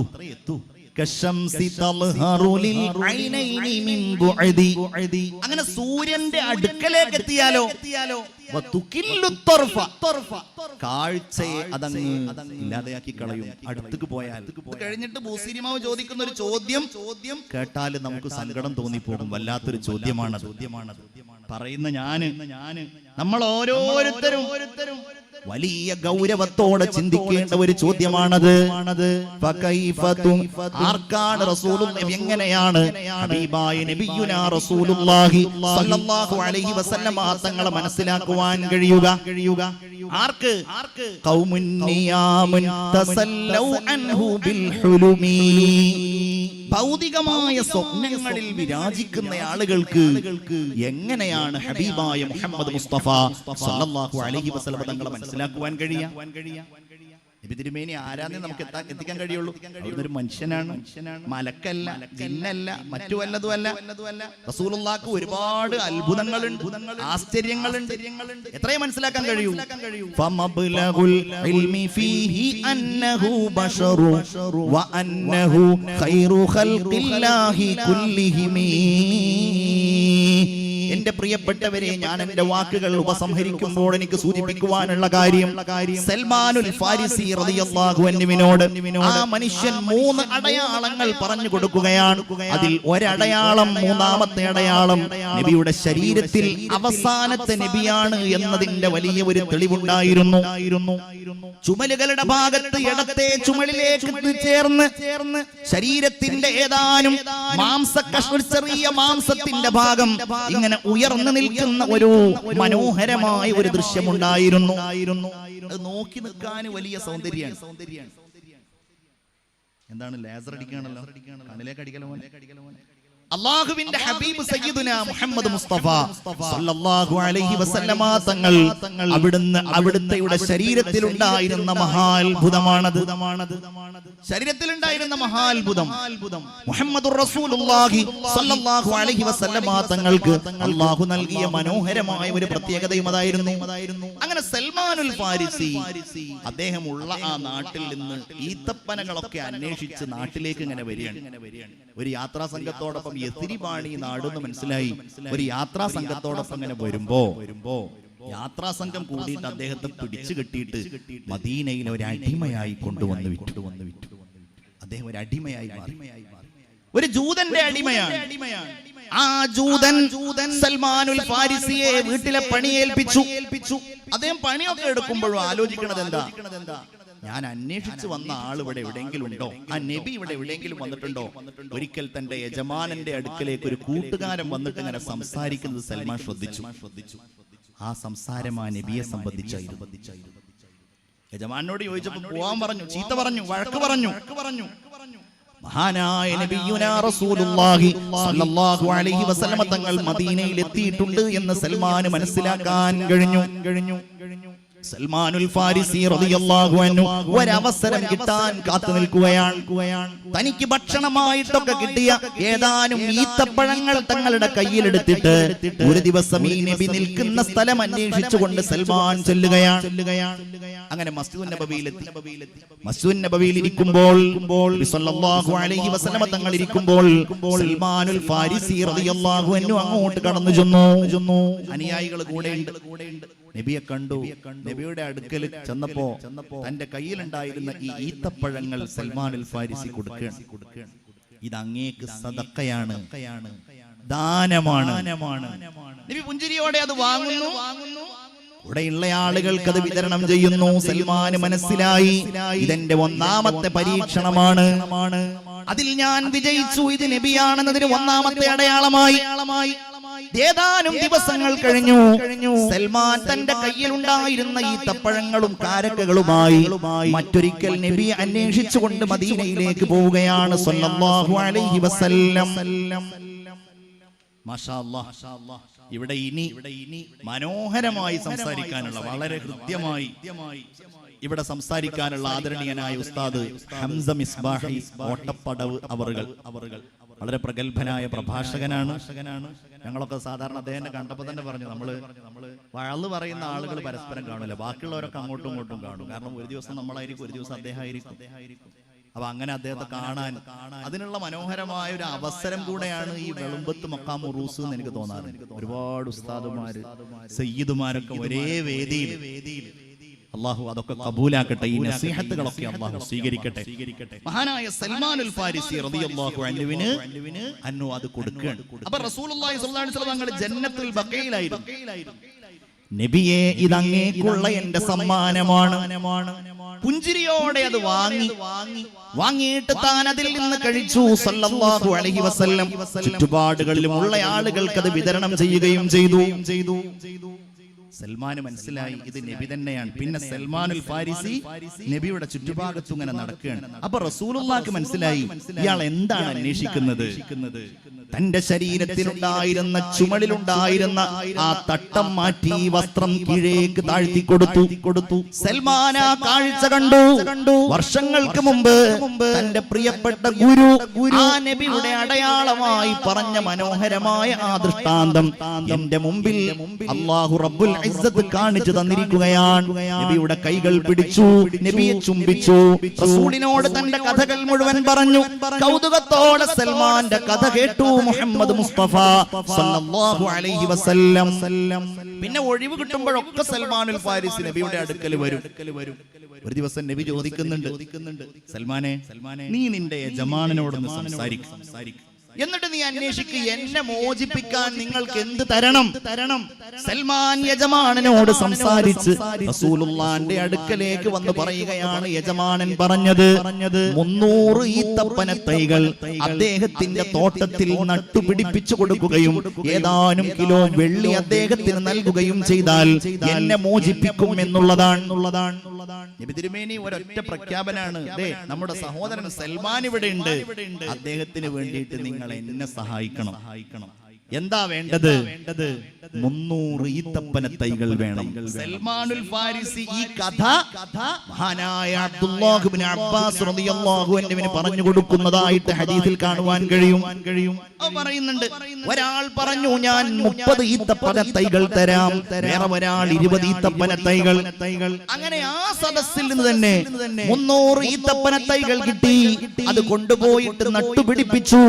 ഏതാനും മാസങ്ങൾ കഴിഞ്ഞപ്പോഴേക്ക് അഷ്റഫുൽ ഖൽഖ് സൽമാനുൽ ഫാരിസിയുടെ കൈപിടിച്ച് തന്റെ സ്വഹാബികളുടെ കൂട്ടത്തിലേക്ക് അടിമയല്ലാതെ കൊണ്ടുവരുന്നുണ്ട്.